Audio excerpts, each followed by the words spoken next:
Ya, Assalamualaikum warahmatullahi wabarakatuh. Saya akan memperkenalkan diri, nama saya Nur Isnaini, NIM 1803112, kelas 2B RMI Rekam Medis dan Informasi Kesehatan. Aku memaparkan tentang keterkaitan wireless network dengan jaringan mobile. Ya, langsung saja ya guys.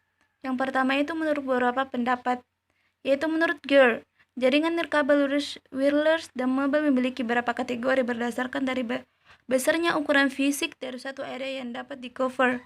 Dan sedangkan menurut Larson, yaitu jaringan yang terdiri dari gabungan perangkat-perangkat tanpa instruksi sehingga membentuk jaringan yang bersifat sementara. Dan yang selanjutnya yaitu menurut Tuban, suatu contoh sederhana dalam menghubungkan kelas dengan cepat yang koneksinya menggunakan wireless LAN dan mobile yang digambarkan, sehingga ketika perusahaan berkembang mereka sering mencari kekurangan dari ruang kantor masing-masing. Itu karena adanya hasil dari suatu jaringan. Dan yang selanjutnya itu telah menggambarkan beberapa komputer dan beberapa ruangan. Dalam satu ruangan terdiri dari 50 komputer.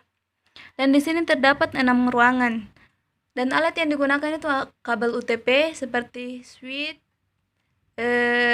kabel antena dan sebagainya. Alat-alat yang digunakan kita dapat melihat pada gambar tersebut.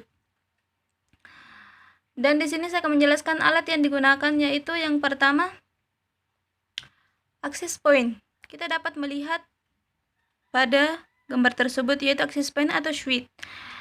Ini menghubungkan jaringan nirkabel dengan jaringan lokal. Koneksi internet yang menggunakan access point ini akan dipancarkan dan dikirimkan melalui gelombang radio. Kekuatan sinyal sangat mempengaruhi area yang dijangkau. Semakin tinggi kekuatan sinyal, maka semakin luas jangkauannya ya guys. Yang kedua yaitu antena. Antena omni eksternal diperlukan jika ingin memperluas coverage area hingga beberapa kilometer. Walaupun saat membeli access point sudah dilengkapi, tetapi belum cukup karena kekuatan cuma 3-5 dB. Dan yang selanjutnya itu kita dapat melihat gambar ya, yang mana switch dan yang mana antena. Dan selanjutnya yaitu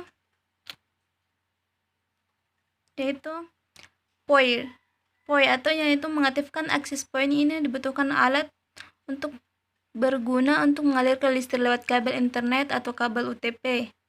Ya, dapat lihat pada gambar di sebelahnya itu yang gambar hitam, itu yang dinamakan port over internet. Dan yang keempat itu box access.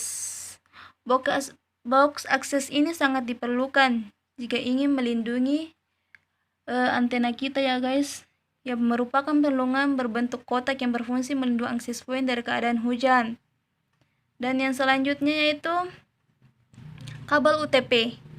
Ya, kita dapat lihat pada gambar di bawahnya itu kabel UTP yang berfungsi itu membantu dalam membuat jaringan. Walaupun namanya perangkat wireless, kabel ini mampu menghubungkan access point dengan jaringan kabel pada LAN lokal. Yang keenam yaitu atau terakhir kabel pigtail, kabel jumper. Cara membuat jaringan WiFi yang terakhir adalah menggunakan kabel pigtail atau kabel jumper. Kabel ini dibutuhkan untuk bisa tersambung dengan antena omni dan access point. Panjang kabel yang diperlukan hanya 1 meter saja karena lebih dari 1 meter bisa menyebabkan degresi sinyal. Jadi di sini dapat membedakan antara kabel UTP dengan kabel pigtail. Kabel UTP lebih panjang daripada kabel pigtail yang bisa digunakan. Dan dari sekian alat yang digunakan yaitu sangat berfungsi dalam menghubungkan antara jaringan yang satu dalam satu titik atau satu penghubung. Dan sekian dari saya, terima kasih. Wassalamualaikum warahmatullahi wabarakatuh.